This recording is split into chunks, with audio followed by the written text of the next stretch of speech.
Friends, today's topic is periodontitis and adverse pregnancy outcomes. I have made one video on effect of periodontal health on the diabetic status. So this is a kind of second part of periodontal medicine. So periodontal medicine is with the branch of medicine which deals with the interrelationship of periodontal disease and systemic health. That means in this lecture series, we are studying the effect of periodontal disease on the systemic health.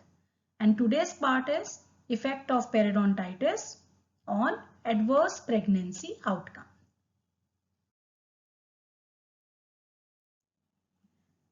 Coming to a very common mechanism, that periodontal tissues, they act as a reservoir of microbial infection.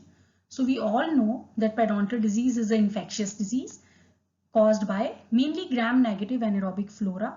These microorganisms and their products, either lipopolysaccharides or endotoxins or enzymes, and the host inflammation, the inflammation which is produced by the host in response to these microorganisms, all these they can enter through the ulcerated, these microorganisms and their products, they are entering through the ulcerated pocket epithelium into the connective tissue, and the inflammation in this connective tissue, it is entering the systemic circulation, which is known as systemic seeding, either by mastication or by oral hygiene measures like toothbrushing or flossing and periodontal instrumentation. So this inflammation is entering the blood and is causing the inflammation in various parts of the body. And today's topic is that what is the effect of periodontal inflammation of mother onto the fetus, or we are talking here about adverse pregnancy outcomes. If we talk about adverse pregnancy outcomes, the main is preterm low birth weight babies, that is the effect on fetus.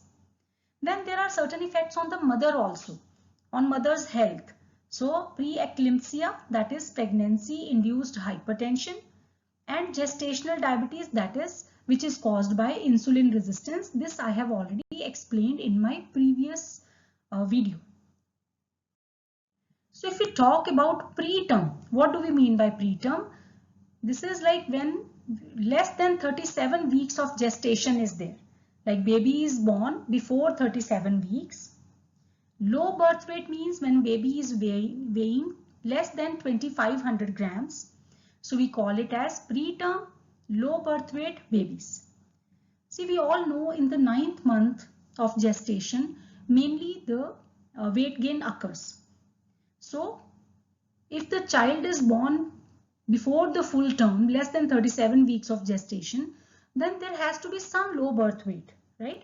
But if it is less than 2500 gram, we call it as low birth weight baby. There are mainly two mechanisms because of which preterm low birth weight babies occur. One is that if there is premature rupture of amnion-chorion membrane, and second, the decreased blood supply to fetus because of any reason can cause the less nutritional supply to the fetus and hence low birth weight. So if we just recall the causes of premature rupture of amnion-chorionic membrane, there are many risk factors. Like we see that low socioeconomic status people, especially because of the malnutrition, smokers, if the ladies are taking alcohol, if there is alcohol intake history, all these are risk factor, but the main risk factor, almost 25% of the causes are caused by the causes are vaginal and other infections. So when this theory popped up, everyone thought that definitely periodontal infection must have some importance in this regard. So why these infections are a risk factor for premature rupture of amnion-chorion membrane? It is mainly that we all know that the child is born when this membrane is ruptured. So amnion is a part of embryo and chorion is the mother's membrane, right? So this amnion-chorion membrane it ruptures and the baby is delivered. So this occurs, we all know, because of the release of oxytocin hormone. There is a theory that in the body, because see, child is a foreign body for the mother. Genetically 23 chromosomes come from a different individual, a genetically dissimilar individual. So this fetus is acting as a foreign body. So it starts creating a state of inflammation in mother's body. So this inflammation, this state of inflammation is mainly because of the release of prostaglandin E2 and F2. So this PGE2 level reaches at a threshold at around 9 months or at around 37 weeks of gestation. So when a threshold value of prostaglandin is reached, this membrane is ruptured. So this is the theory behind periodontal disease and all the other infections and the premature rupture of this membrane. If we talk about periodontal disease, we all know that reservoir of microorganisms, their products, and host inflammatory cytokines like interleukin 1, 6, TNF alpha, and prostaglandins are released into the systemic circulation. So that leads to metastatic spread, and systemic inflammation reaches fetus too, because fetus survives on the mother's blood supply. That causes increase in the prostaglandin levels much before the normal time period of gestation. So this leads to premature rupture of amnion chorionic membrane. Second mechanism, if we talk about, is decreased blood supply to fetus. This is mainly because of the atherosclerosis, which is leading to vasoconstriction or decrease in the lumen of blood vessel, leading to less blood supply to the fetus. There are various mechanisms. Either there is endothelial injuries because of the microbial products and turbulence of blood. Either there is increased viscosity of blood due to leukocytosis, because periodontal disease is an infection. This leads to increase in the PMNLs or other leukocytes in the blood. There is reactive thrombocytosis also. Platelet number also increases. Their activity also increases. Body responds by inflammation, so there are increased inflammatory cytokines and prostaglandins.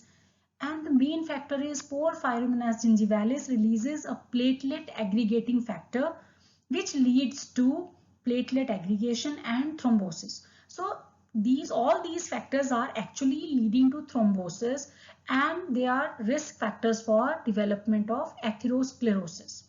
So this is the mechanism by which there is decreased blood supply to fetus. So hence the decreased nutritional status and decreased growth of the fetus, leading to the low birth weight.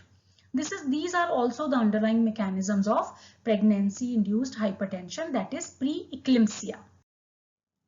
If we talk about scientific evidence, Offenbacher's study is a classical study. He was the first one to report that periodontal disease can act as a significant risk factor for preterm low birth weight babies. Mother's periodontal health is very, very important. And what is its clinical implication? That if we see oral hygiene maintenance in the mothers to be can reduce significant risk for the occurrence of these complications. See, we all know that preterm low birth weight babies, they are very much prone for further infections and other complications. So by maintaining the oral hygiene, this is such a simple procedure. We can prevent these complications in fetus. Thank you. If you have any doubt, please put it in the comment box. Good day.